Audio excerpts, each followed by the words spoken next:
us again today. They visited us back in, I think it was September. I think they were the third session that we had. And I want to give them as much time as we have to be able to share with their topic. So as you all know, COO Executives in Transition is designed to support Chief Operating Officers and other second in command executives who are in transition. And we established this back in September, as I mentioned, and it serves any Chief Operating Officer, second in command executive, not just CO4 members, anybody globally. And it aligns with everything that we do at the CO Forum. And we are in our third quarter and heading towards September, which will be a full year. I've added on here, and because this is really important to me and Bill, is that we put this together to hopefully help you in your job search journey. And we really hope that when you land something, or even if you're working on something, to reach out to me and Bill, but definitely when you land, to let us know, because we want to be able to celebrate that and share with others if you'll let us. And then also if you roll into a second in command position, we would really love to have you join us as our guest at CO4 meetings until you kind of get yourself situated in your new role. So keep that in mind as well. Meeting rules, I think we all know them by now, but pretty typical for Zoom is that mute when you're not speaking, unless Catherine and Paul open up and say, just everybody come off mute, feel free to come off and we can all join in an open conversation. We're business first, so if you need to run away, not a big deal at all. And then business language, we record all of our meetings. We post them all on the Mighty Network for later review. Keep any job prospects confidential, and also post any questions. I think Catherine and Paul might ask you to post in the middle, and feel free to do that. If you need anything, Fiona is the go-to, so make sure you reach out to her if you need anything in the Mighty Network meeting information. Even if it's last minute the morning of, she's always available to help you. And with that, I would like to introduce Catherine and Paul. Catherine King is the Managing Director of Crown Talent Assets. It's an executive search firm that's serving clients in North America and the EMEA, and is based in Michigan. Catherine has over 25 years in the professional recruitment market and has been an operating C-suite executive for Fortune 500 companies in the US and internationally. Paul Herrerias is the Managing Director of Comhar Partners in San Francisco. It's an executive recruiting firm with 7 offices across the country. He also has over 25 years in retained executive search and coaching for high performance business teams. In addition to recruiting key executives, Paul teaches on the topics of ethics, leadership, and career success. And with that, I am super excited. Oh, by the way, Catherine and Paul are both also CO Forum chapter directors. So I've had the privilege of working with both of them for years. I love them. So I'm going to turn it over to the two of you and let you take it from here. Excellent. Thank you, Laura. And I was just kind of chuckling to myself as you did that bio, and other people in this call might appreciate that too, but she said I had over 20 years of experience in executive search. You know, what do you say when you've actually got over 30 years or over 35 years? Over 20 always just sounded better to me in our job market today. So, but it's exciting to be here and to be part of your journey as well. Catherine and I are going to be sharing the best that we can bring to the table today to give people an idea of, you know, some of the dynamics with the job search strategy. And that's not kind of a vague concept, you know, job search strategy. But if you work with a coach and playing golf or getting in shape for running a race or something like that, they try not to be vague. They try to give you some specific things to work on. So that's what we're going to try to do for you today. Some might be new to you, some is just going to be reminders, but it's good to have a formula. So I'll give you a formula and then I'll give you some hints, and then Catherine will round it out with some real life practical tips as well for how to conduct that job search.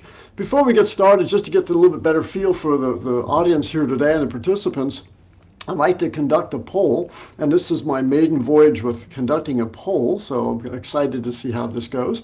But I'd like to ask you, how did you find your last executive job? So think about the last few jobs you had, executive level jobs, and tell us, how did you find those jobs? And I'm only going to give you one answer on this one. So which one's the most likely?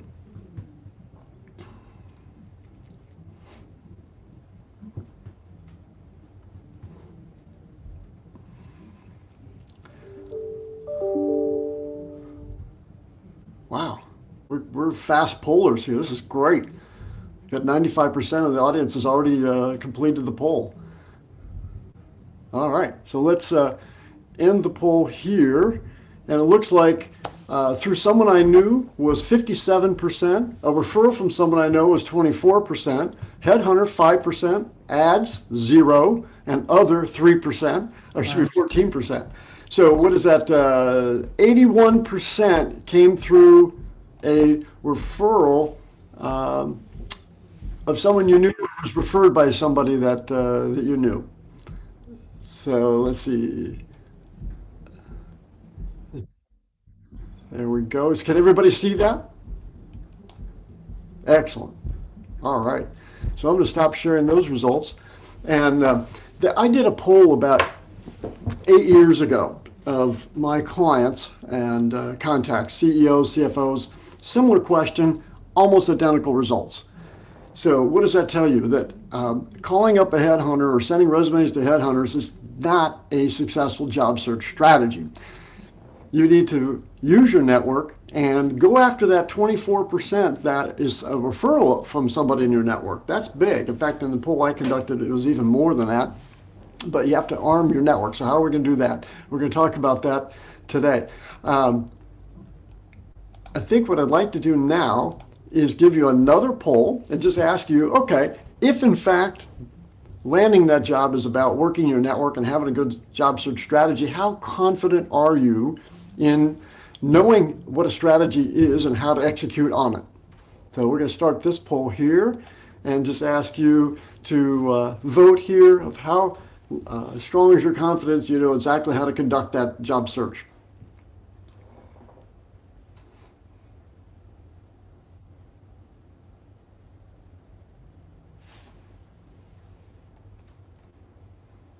Excellent.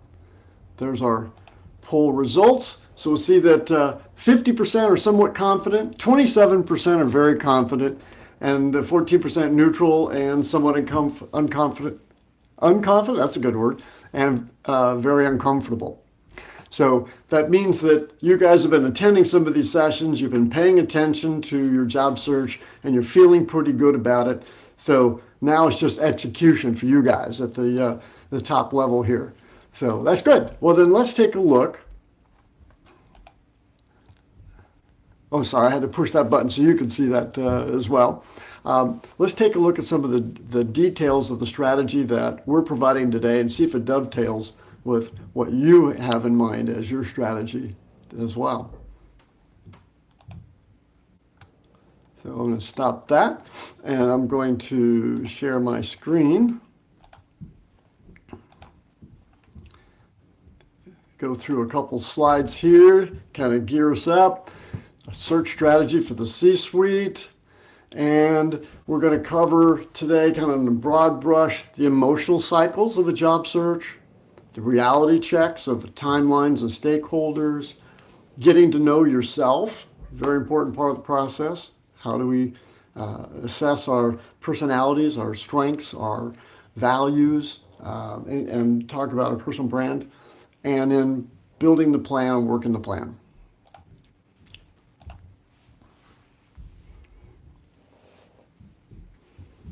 That's the process that we're all thinking about. And don't forget the last fourth bullet. As Laura says, very important to report your successes to your network as well, so that we could all celebrate together. And that rejuvenates not only yourself, but your network as well. And showing gratitude doesn't even have to wait for landing a job. You know, it's just showing gratitude for everybody who helps along the way. There's 4 pillars to the job search strategy and being able to sell yourself into the marketplace that I have found over the years working in search. And these are the same 4 pillars that employers use to hire somebody.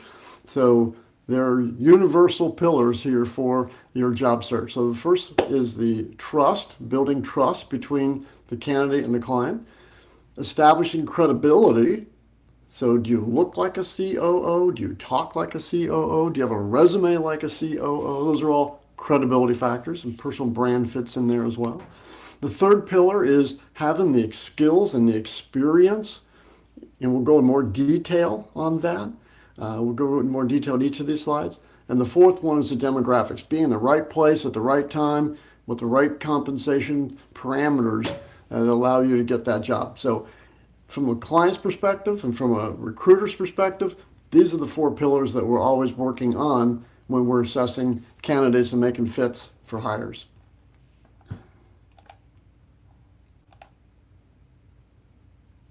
The first thing that we talked about was trust. I like to think of trust as first-person experience. It's allowing the other person a chance to get to know you and understand you and understand your needs, your motivations, your values, and what I like to call your career momentum. Are you sliding into home plate? Are you looking for that last place to hang out until you retire? Or are you still looking to take on the world and build something great? So share with the people that you're interviewing a little bit about who you are. And why do we do that? Because people will trust you when they can anticipate your behavior. Your behavior is a function of your values and your needs and your wants. So share those things with the client in a constructive way that matches your true values and needs and wants. So get clear on those, have those written down, work hard to understand yourself in those areas, and then you can convey those to your network and to the people you're interviewing with. Credibility. Where does credibility come from? That's what I call this third person experience. So trust is first person, it's me and you. Credibility is what other people have said about you. So when I'm looking to assess the credibility of a candidate, I'm looking at their resume. What schools did they attend? Which companies hired you and thought you were good enough to bring on board? What are some of the references that you're using? You know, this idea of building a personal brand is about building credibility. So you want to give the clients an opportunity to hire you with good reason. So if they had to justify why they hired you, they'll talk about your credibility in a lot of cases. So keep building in your career good credentials, good credibility to make it easier for somebody to hire you in the future.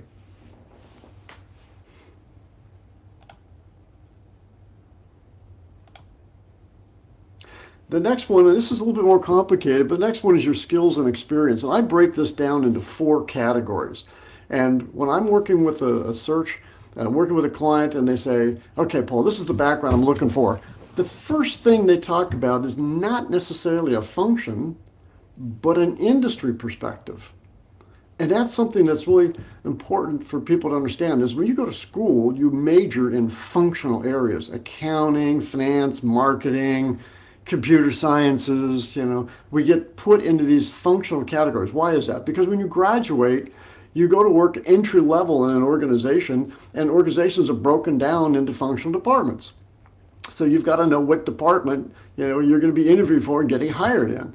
But as you develop your skill set, you start building managerial skills, people skills, coaching skills, and then you elevate to the next level, which is more executive. So it's technical career, then a managerial career, then an executive career.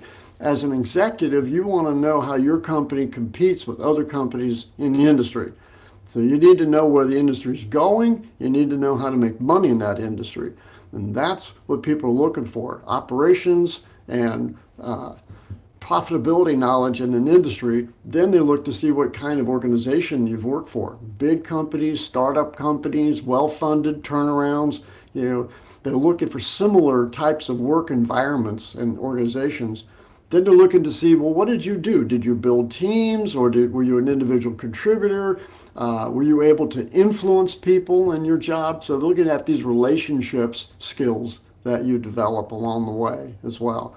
And then lastly, they look at the functional skills. So if you're a CFO, for example, they may ask, do you have accounting, finance, reporting, systems, HR, treasury? And if you don't have all of those things, but you have industry knowledge, credibility, and they trust you, they'll hire you anyway. So you don't have to check all the functional boxes if you've got the industry experience and the organizational experience and trust and credibility.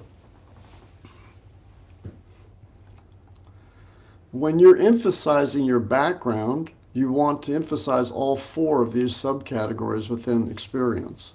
Though don't just tout that you're the best functional person who hit the planet. Talk about the relationships you're able to develop, the type of work environments that you've worked in, and the industries that you feel you've mastered and can bring some real competitive advantage to the organization. So those are the four subsets within experience. Now we'll go to the fourth pillar, which is this idea of demographics. So two candidates competing for the same job, got the industry experience, got the functional experience, the credibility and the trust is there, but now we get down to the demographics. Are they in the right location? Could we afford them? And do I think they'll appreciate the compensation being offered, or will it be a pebble of sand in their shoe in the future? Can they handle the travel? Do they have the flexibility in their lifestyle if there's travel involved? Can they put in the time? Because this is going to be a demanding role. It's just not an 8-to-5 job. Those are the questions that people start asking and try to find the right candidate from there. So you want to be clear of what your demographic parameters are. And when I talk about compensation, it always helps to have three different conversations. One is, this is the lifestyle I'm used to. This is my expectation of compensation. This is what I think I'm able to get in the marketplace and what the market will bear. And then the third conversation has to deal with what's the minimum amount of cash flow you need to consider a job. And again, that doesn't mean you're going to take that job at that minimum base salary, but especially when you're working with your network or working with a search consultant, you want to say, I need at least X level of base salary to consider something. And if the bonus potential and the upside potential and the equity potential, is there, then I want to hear about that job. And that just allows you to hear about the jobs. And once you get in and start competing for the job, you can fine tune your compensation expectations with the company. So 3 different conversations about compensation. If you have questions, maybe put them in the chat so that when we do Q&A, we can answer those as well. So looking at those 4 pillars again, we talked about building first-person trust with your network and with your potential employer. We talked about building credibility through your resume, credentials, your brand, your references. And then we talked about skills and experience and highlighting them in 4 different areas of experience. And then we talked about the 4 elements of demographics and be clear on what you can and cannot do. I like to think of demographics as windows. You either go through the window or not.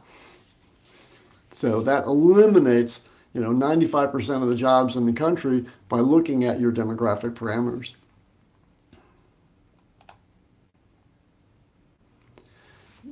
Looking at some of the hints along the way. That's a lot of information to throw out there. And as you start executing on that job search strategy and working with those things, there's 10 tips that I thought I'd share with you here, from getting your head in the game, having something specific to work on, to getting out there and start executing.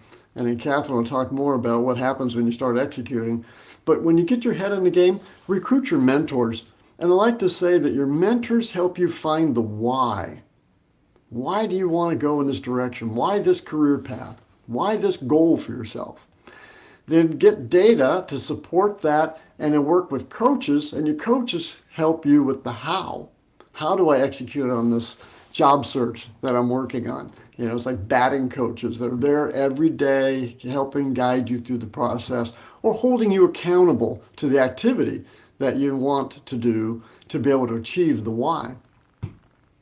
Mind your network. People are bashful about that, but I say have a posse. Your posse or your 12 disciples, your closest 12 people that arm them with your resume, one-page search strategy, and anything else that you can give them to help them think of leads and referrals for you. And then you've got a broader group of 50 to 100 people in your network that you want to inform as well, because you never know where these leads are going to come from.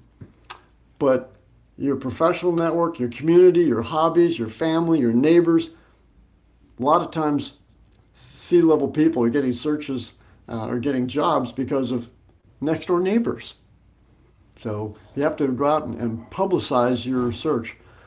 Help as many people as possible in the process. Just as you're looking for help, other people are looking for help, and they tend to reciprocate with those who help them. So if you really want to do a good job, arm your network with the information they need to help you, and then find ways you can help them. And if you're not working, it's the best time in the world to put those deposits in the bank, plant some goodwill, help other people. Most important thing you can do to help seed your network and activate your network. Stay fresh, stay attractive, keep learning, keep relevant. Very important. Know what's going on in your industry, know what's going on in the general marketplace as well, and keep your positive attitude up. And reading is one of the best ways to do that. Read a variety of things, but your coaches and your mentors will typically guide you in that. So there are people that I work with that have Audible, and when they're driving, when they're working out, they're listening to books, and they'll devour 2 or 3 or 4 books a month to keep their bucket full, shall we say. And you can tell the difference between people who are readers and those who are not. And speaking of working out, you really have to be in good shape to conduct a job search, mentally, physically, emotionally. So you got to have a good attitude, you have to have good energy, and so take good care of yourself. It's very important to do that on all these levels. Give yourself time by yourself to just, if you will, meditate, find your spiritual strength. And remember, your value is not in your job. Your value is found inside you, in your heart, and in your mind. And if you believe that first, then other people can believe that as well. So mentally prepare yourself, give yourself a pat on the back, do the right things, and go work your job search plan and experience tremendous success in your career, and then show gratitude along the way. So the final poll that we're going to conduct here, I'm going to stop sharing for a moment. Oh, wait, maybe I could do it at the same time.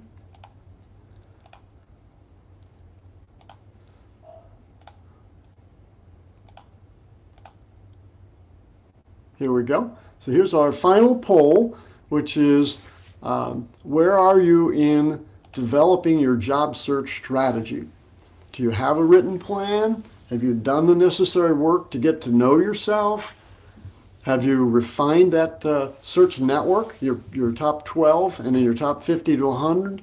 And do I have a resume and cover letter that I've proofed and had other people look at and develop as well?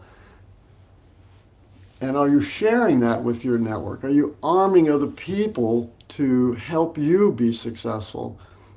And then finally, are you in execution? Are you following the plan, and is it working?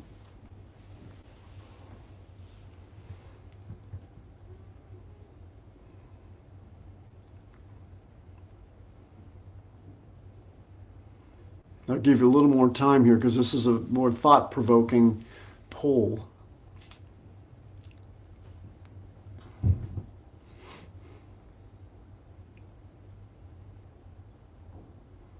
Give you one more minute to finish this up.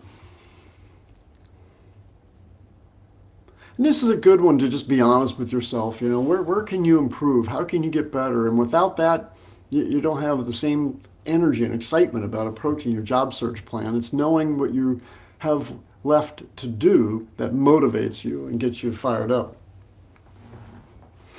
All right, let's end the polling here. and share the results. So 74% say I've done the necessary work to know myself and I'm feeding information to my network. So that's fantastic. Those are two very, very hard things to do that get overlooked by many executives. 42% say they do have a written job search strategy and they've armed their network with that resume and cover letter and one pager. So that's fantastic. 32% feel like they're right on track with their written job strategy. And we still have some work to do in refining my job search network. And that's very true. That goes on forever. But that's very good. And I'm going to close the poll. And now I'm going to turn it over to Catherine to share a little bit more about that execution that we talked about. Thank you. Sure. Catherine is quite accomplished at this, so I'm hoping you'll be all ears for her. Paul, I'm always so enthused when you go through that hint list. What that list of 10 things, it's so motivating, and I really appreciate your sharing that. I am going to share my screen here, so give me a moment while I pull this up, and we shall proceed. So why don't we start? This is about setting the stage. Why don't we start right now by getting up? Everyone just get up for a minute. Get up and stretch. Come on, get up, get up. You got it. Paul talked about exercise, right? Exercise. You don't want to sit too long in one attitude. It's not healthy. So just get up and stretch and get the blood flowing here. And we shall set stage. So, and that little tip is thanks to Larry from Boston, who shared it, had an article in Psychology Today. If you haven't read it, I'd highly recommend it. We're going to set the stage here. And what is the stage anyway? Can you all see that? Laura, can do a quick check. Can you see that okay? Yeah, I'm seeing it. I don't know if it's okay. So the stage is that we have a group of people here on this call that are highly accomplished and very successful.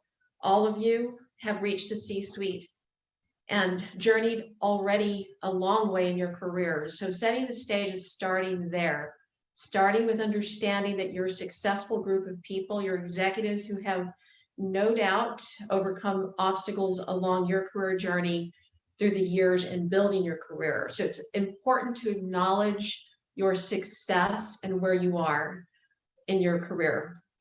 And that starts with knowing thyself. 74% of you said that you knew yourself. You feel confident that you know yourself. No doubt you have used tools in the past to assess the talents of executives that you've hired throughout the course of your careers in different companies and organizations that you have been part of. There are many out there. They go from online type of assessments all the way to behavioral psychologists and inbox exercises that could take several days. The question here is, why is this important? To start your job search, what is it about this particular issue that makes it so important?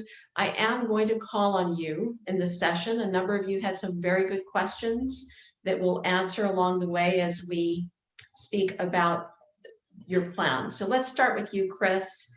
What kinds of tools have you used in assessing when you've hired either in your own personal search or selecting other people? What did you like about it and what didn't you like? Well, the tools that I use all the time for my own self-assessments is I ask 3 different types of network connections the same question. And those two questions. What do you think I do best? And if you were in my shoes, what sort of opportunity would you be looking for? And I asked that question to 3 relatives, 3 friends, and then 3 former coworkers. The relatives will probably sugarcoat their answers a little bit because they love you. The friends will probably sugarcoat a little bit less because they like you, but they'll probably give it to you a little bit straighter. And the ex-colleagues hopefully will tell it to you straight. And it's, I think, a really great exercise to get that perspective in regards to how you operate, what skills you bring to the table, how your personality contributes to your successes. I think oftentimes we can get just too sucked in and too sort of in our own heads in regards to job search. So I think having that external perspective with some regularity, because again, all of us are going through stages of change as we develop in our careers, to have that sort of outside perspective, I think has been the most important thing for me. Thank you for sharing that, Chris. I think that that is very important. Would anyone else like to offer their insights into this?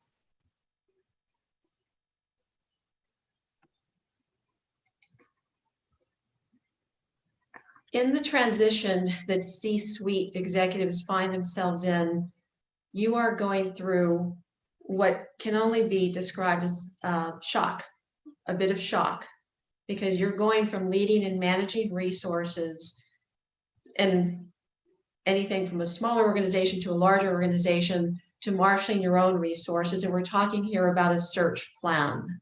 So marshaling resources on your own, from going, which is, I like to liken being a leader within a large organization or any organization, that of a musician that's conducting an orchestra.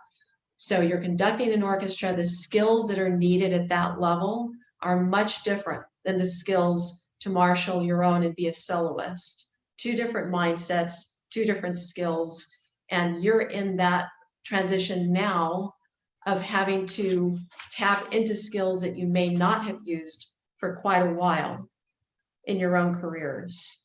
So Paul mentioned when you're looking at building your plan, the reality of time. So the very first question is, how much time do you have to manage your search? It's fundamental and it's financial. So this will determine the pace of your plan and your executing of your plan, and that is, how much time do you have?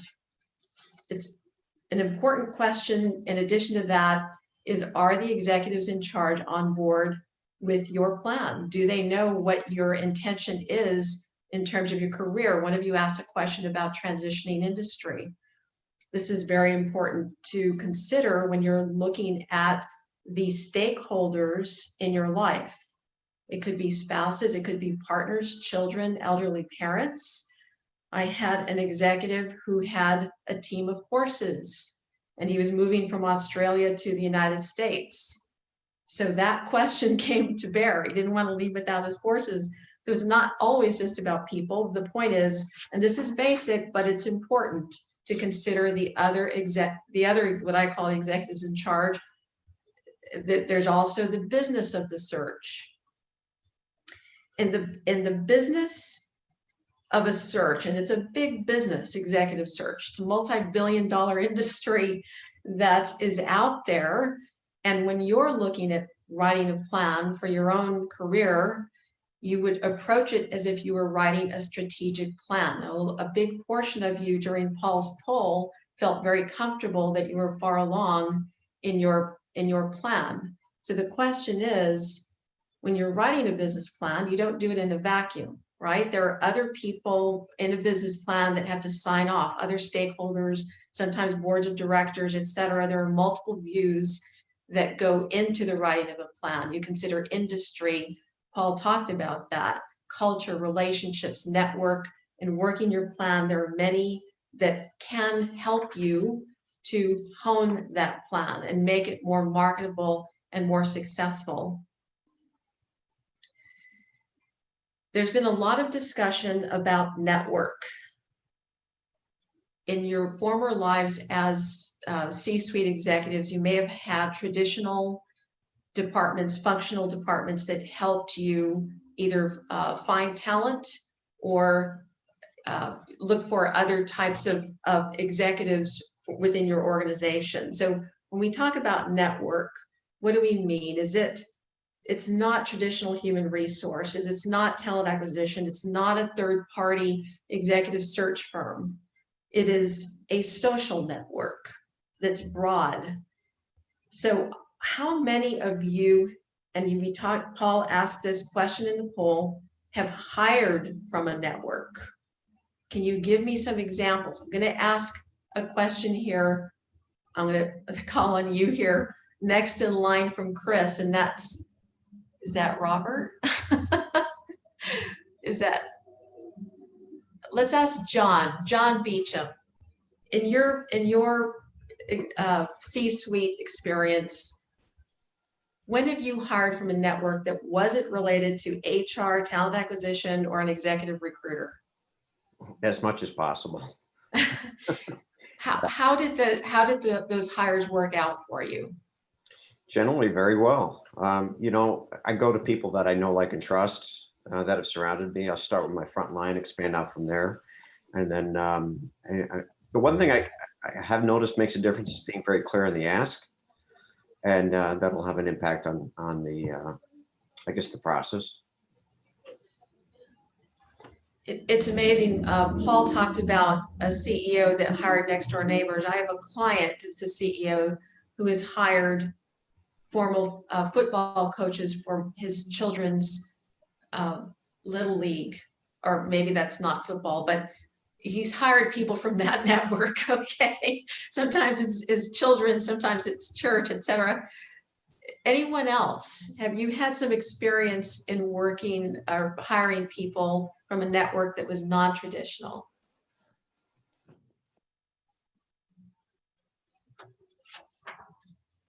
Peter, did you want to, was that you? Go ahead. It was, Catherine. Hi. Hi. I was president of a group, Financial Executives International here in Boston, and I was asked to be a panelist on a career management presentation.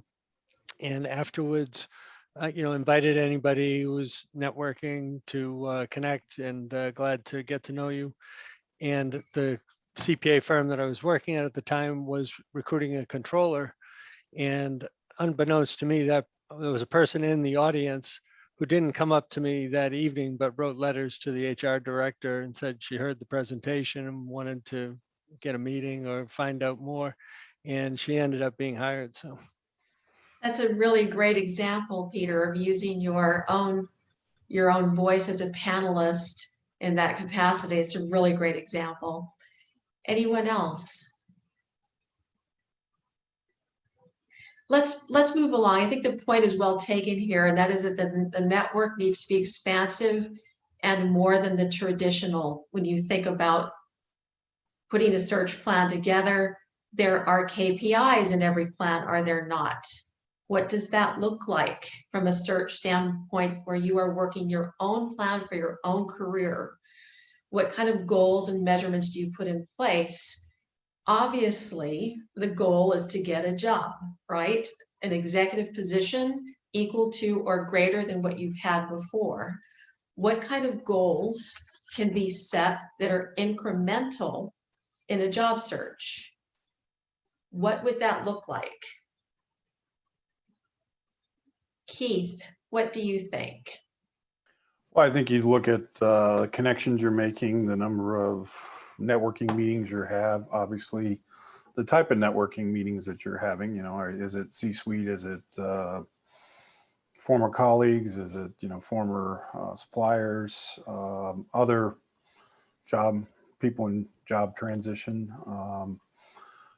number of interviews, number of and then number of final interviews you're getting, things like that, right? Anything that you can put a number against. So. That's insightful, and it again, these are basic KPIs as it relates to the kind of executive positions you've had. You could spout off your head probably with a lot of insight into your industry, into the companies that you worked with, and what sort of measures for productivity that they may have used. How do you do so for a personal career standpoint?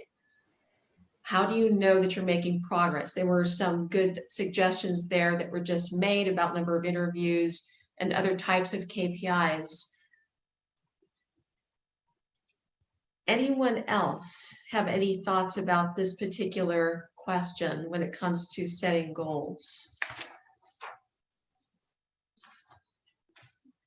I think the thing I didn't mentioned was, trying to then benchmark against, the industry, right? So if you're looking for, I don't know, manufacturing industry, what's the current hiring rate, and being able to, look at that and see, what's happening, and, why aren't you the finalist, or, Right. that. That's a very good point. Someone asked a question in chat. I don't have access to the chat right now, but I think from memory, someone said, how do you manage employers when you have two separate offers simultaneously? So how you handle yourself with a hiring community, with people who make offers that you may ultimately refuse is incredibly important, because that is about your reputation and credibility as an executive. So would anyone like to comment on that, on any ideas on how you handle yourself when you receive two offers? Because you're getting, that's one of the best problems to have, right? Simultaneous.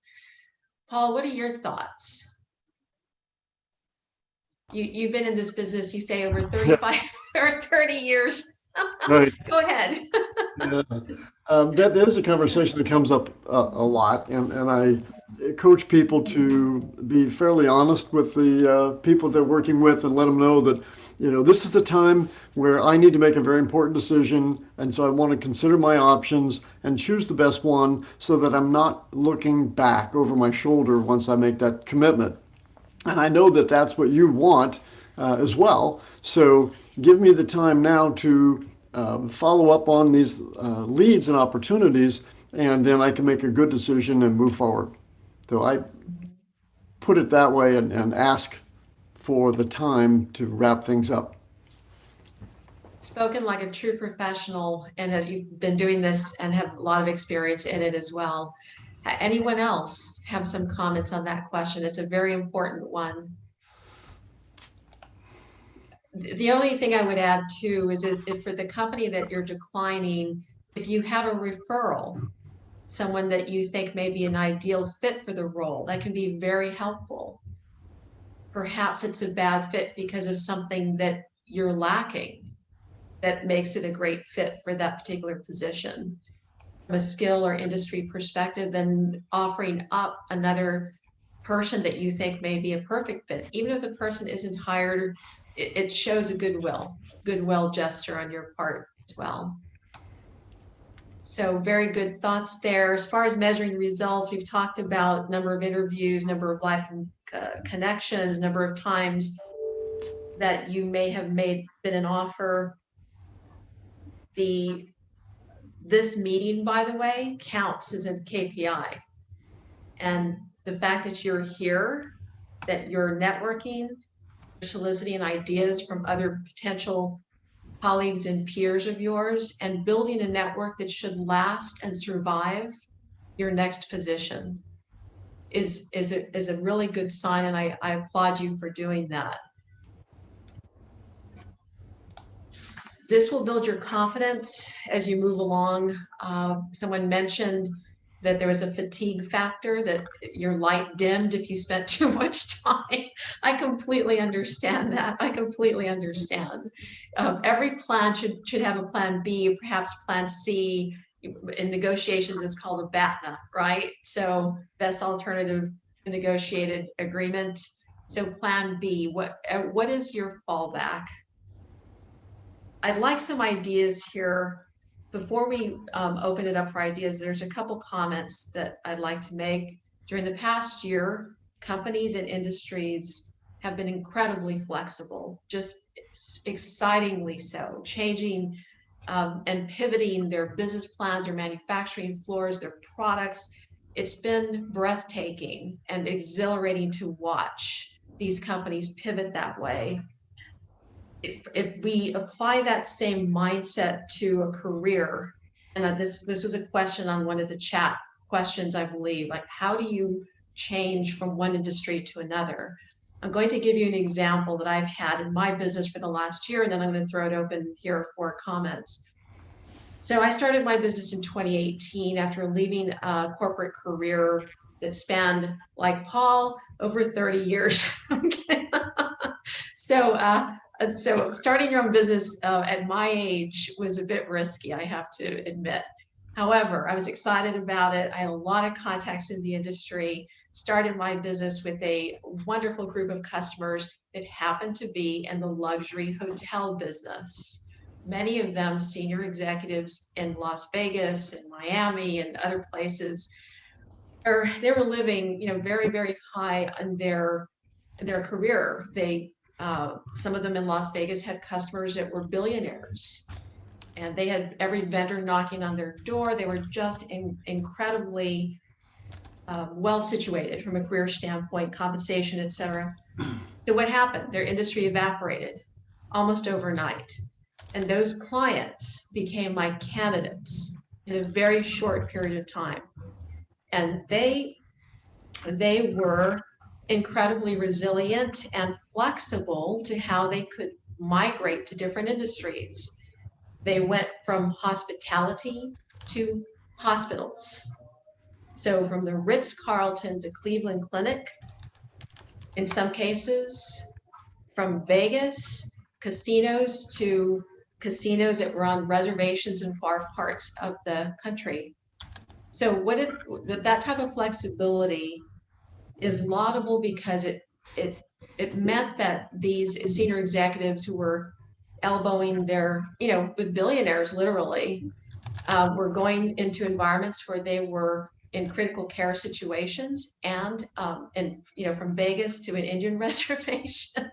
That takes humility, not just being flexible, but as Paul was saying, knowing yourself and understanding what kind of things you could do that are different.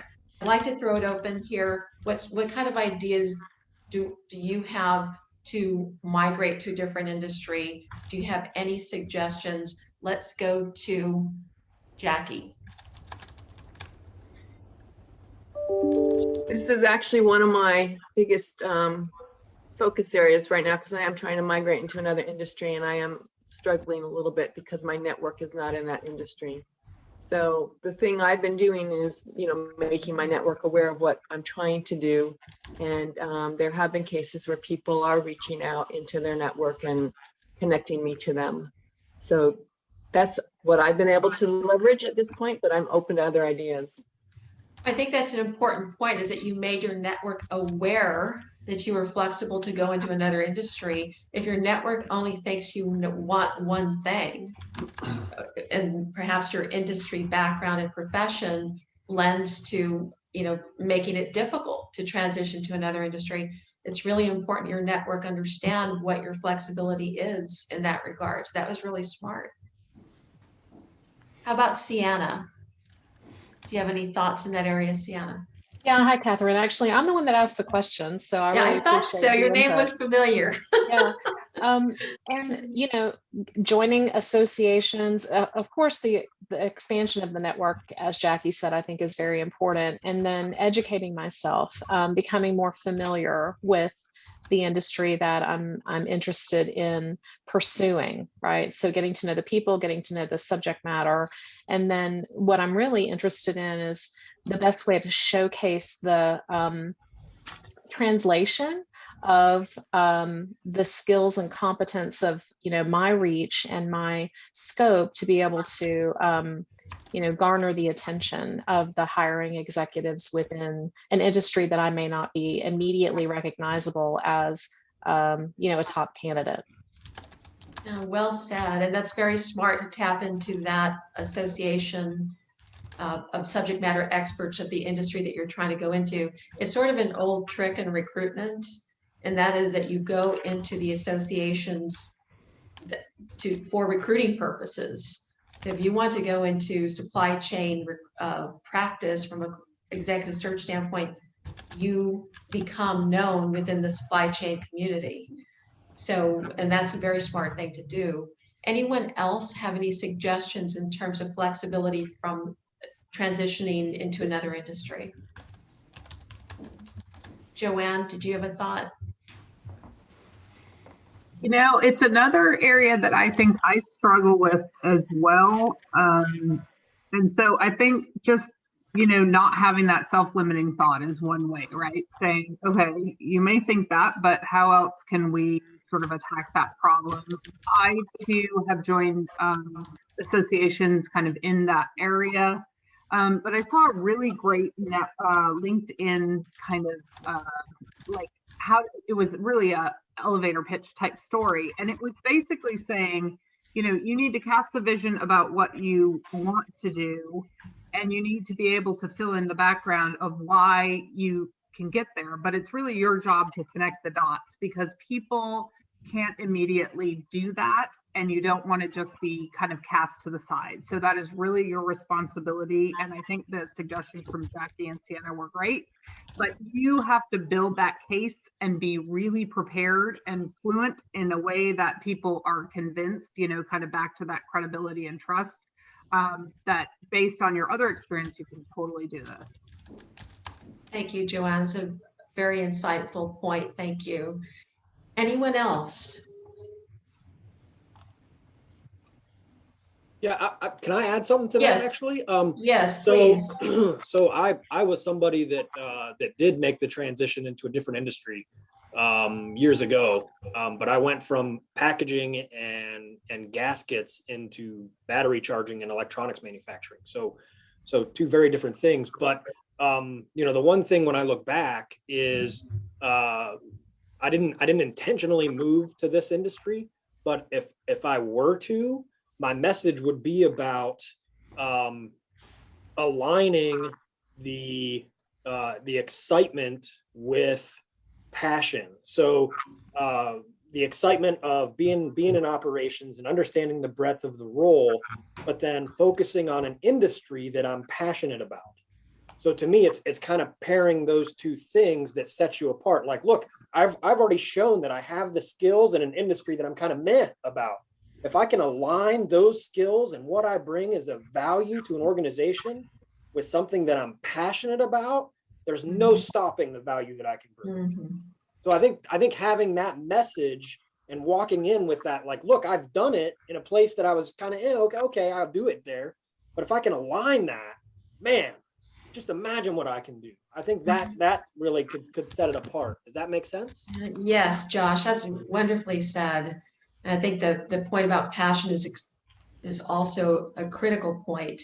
People want to hire people that are excited about the company or organization they're going into and the industry they're going into, not tiptoeing in, but full-throated, as you just said. Thank you very much. Next bit, really important, taking time to celebrate every win, no matter how small. I don't know how many of you are gardeners. My husband and I have an organic garden. We plant from seed every year. So you name the vegetable, we've probably planted it. So it is quite exciting and thrilling to see that seed start to sprout. As I speak with some experience here, every celebration or every win that you have should be celebrated, because it is emotionally taxing. There's no way getting around it.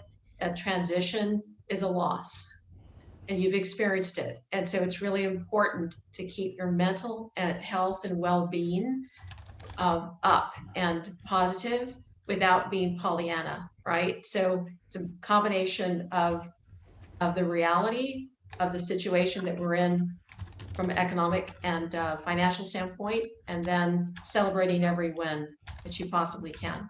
So in summary here, just wrapping up, taking a bit of Paul's hints here, and that is you involve stakeholders, know thyself, plan your search, act with discipline, widen your network, and work your plan. And probably the most important thing about this entire message is to, once you're hired, to remember those who helped and show gratitude. The people on this call, the COO forum, the work that Bill and Laura and Fiona have done to put this together, along with input from the other COOs. This is all part of the gratitude part, and to thank those who help. So with that, I wish you the very, very best. And I'm going to turn it back over to Laura. And there were other questions that came up. Laura, I don't know, but I'm going to go ahead and turn it back over to you. Okay, great. Well, as you've been covering a lot of things, Paul has been covering the chat. So he is taking care of things quite well. But is there anything that Did you do the last one there, Paul? Is there anything that Paul did not get to that anybody wants to bring up real quick while we've got Catherine and Paul here? Everybody's covered? Wonderful. See, Paul did a great job. That's great It's about content there. execution now, Laura.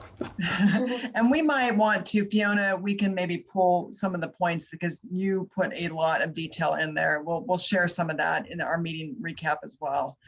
So we'll pull the chat from this. But thank you, everybody. Thank you, Catherine and Paul, for coming back with us today and just updating everything that you shared with us back in September. It's been wonderful. And we will be back next week, same time, and we'll send some information out about the topic and everything that we'll have on board.